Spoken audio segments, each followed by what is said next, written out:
Muri Yohani wa mbere rimwe kuva ku 8 kugeza ku 10 haravuga ngo niba tuvuze tuti nta cyaha tugira tuba twibeshye ubwacu, nta kuri kuba kuturimo. Ariko niba twishinja ibyaha byacu, Imana idahemuka kandi yuje ubutungane izatubabarira ibyaha byacu kandi duhanagure ikitwa ubucumuzi cyose.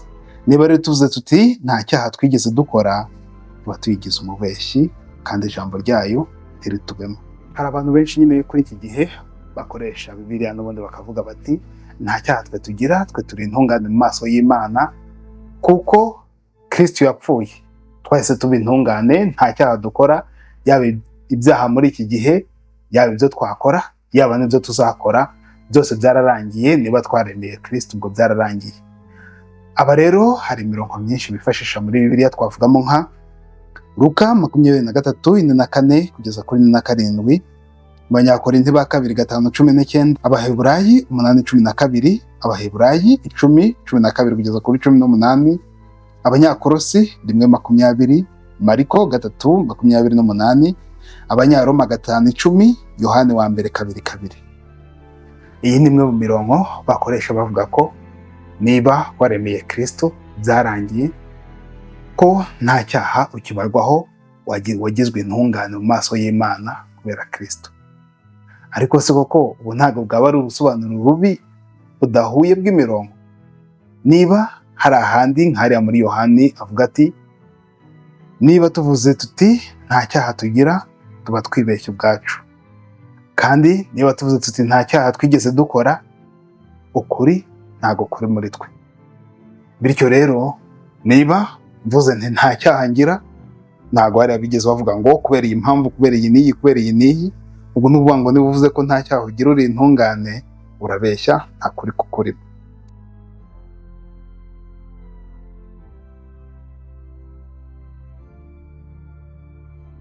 Mu Ivanjiri ya Yohani umutwe wa mbere 33 haravuga ngo koko njye sinari muzi, ariko wanyohereje kubatiriza mu mazi yarambwiye ati uzabona Roho imanukiraho kandi ikamuhama hejuru, ni wowe ubwe ubatiza muri Roho Mutagatifu.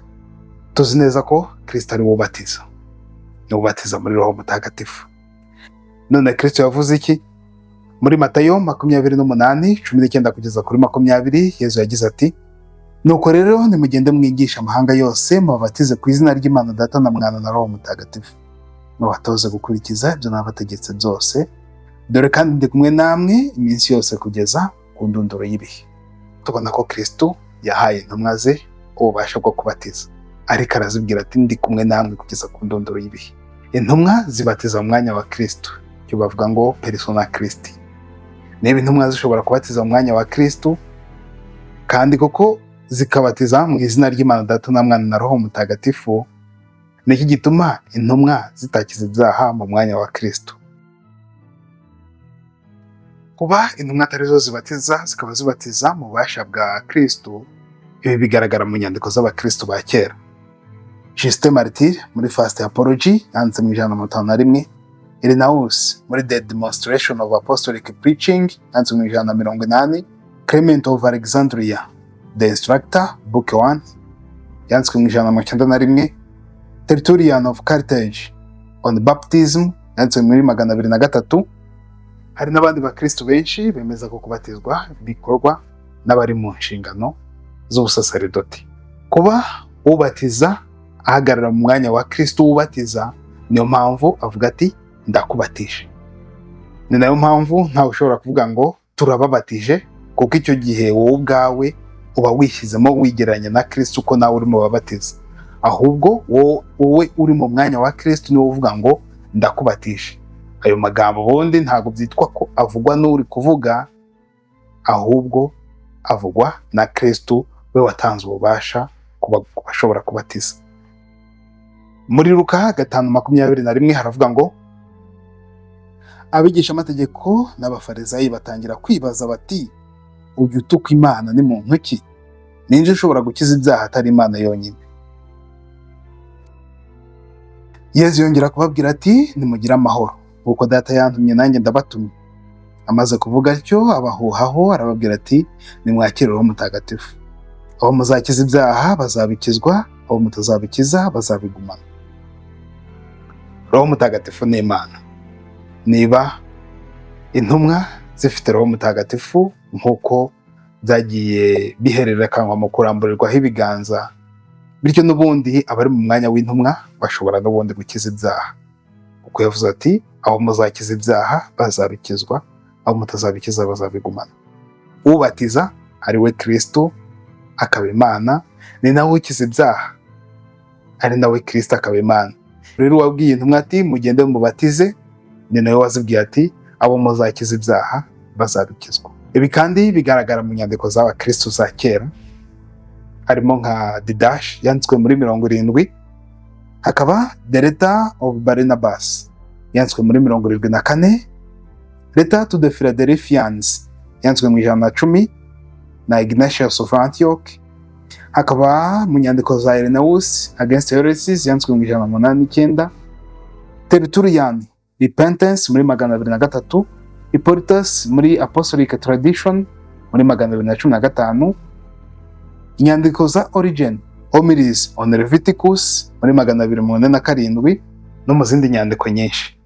Abakristo ba mbere mu myaka 500 bemeza ko intumwa n'ubundi uko zatanze ububasha bwo kubatiza zagiye ziramburira abantu ibiganza, ari nako abantu icyo gihe n'ubundi basabaga penetensiya. Abakristo bamwe baje kuvuga bati reka ntago ari ngombwa gusaba penetensiya, ariko isakramento rya penetensiya ni ikintu kigaragara muri Bibiliya. Ni koko Yesu aravuga ati abantu bazacirwa imanza hakurikijwe ibyo bakoze.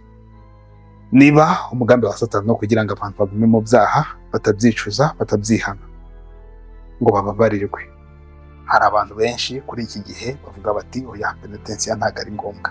Ariko izo ntago ari inyigisho z'intumwa, ahubwo ni inyigisho zaturutse ku bantu. Ariyo mpamvu harahanditse ngo uyu muryango unyubahisha akarimi gusa, ariko imitima yabo imba kure. Icyubahiro bampa ni amanjwe. Hanagaragaza ko imigenzo n'inyigisho bakoresha ari byaturutse ku bantu. Ntago ari ngombwa ko tugomba gukurikiza inyigisho n'imigenzo byaturutse ku bantu bihimbiye, ahubwo ni ngombwa ko tugendera ku ntumwa.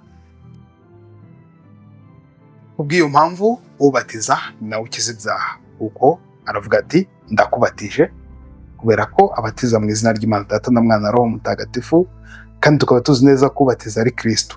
Aravuga ngo ndakubatije. Ari nako utanga penetensiya aravuga ngo ndakubabariye.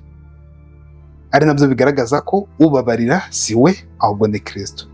Cyangwa kuba ikibazo avuze ngo turakubabariye, kuko ubwo icyo gihe nawe yaba yishyize mu mwanya wa Kristo, kandi we aba yagitinga persona Kristi. Ni ngombwa kujya gusaba penetensiya niba maze igihe kirekire, cyane ko penetensiya ni intwaro yo kurwanya sekibi n'ibitero bye. Niba bakuroga uzi neza ko bakuroga, nakubwira ngo intwaro ya mbere nyuma y'uko wabatijwe, intwaro yindi ikurikiye ni ugusaba penetensiya, kuko iyo wisukuye ni kwa kundi iyo umuntu agiye kubatizwa bwa mbere yambikwa umwambaro wera. Bityo rero uko ugenda ukora ibyaha, kugenda ugira gute, niko wa mwambaro wera ugenda uwanduza. Ari nayo mpamvu tugomba kwisukurisha amaraso ya ntama, uvuga ngo cya gitambo cya Kristo ko yitanze ku musaraba akatubabarira ibyaha byacu. Niyo mpamvu tuba tugomba kumwegera mu ntebe ya penetensiya, kugira ngo wa mwambaro turusheho kuwusukura, tuzawugera n'imbere y'Imana wera.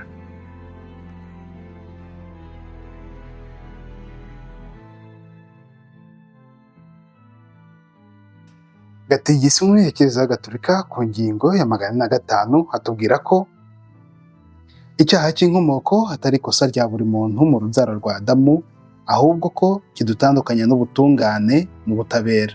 Ariko kamere muntu ntiyoramye buhere, imbaraga zayo zarakomeretse, yorama mu bujiji, umubabaro, ndetse yigarurirwa n'urupfu.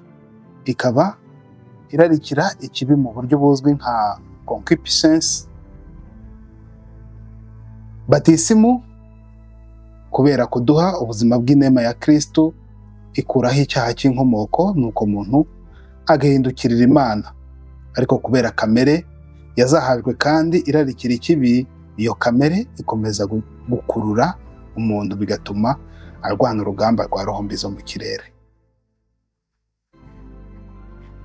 Ibi bigaragara muri gatigisimu muri 405, byemezwa kandi no mu bigaragara muri Bibiliya nko mu Banyefezi 6:10 kugeza kuri 18, Yakobo 4:7, Abanyakorinti ba kabiri 10:3 kugeza kuri 5, Abanyaroma 8:37, Petero wa mbere 5:8 kugeza ku 9, Zaburi 104:1.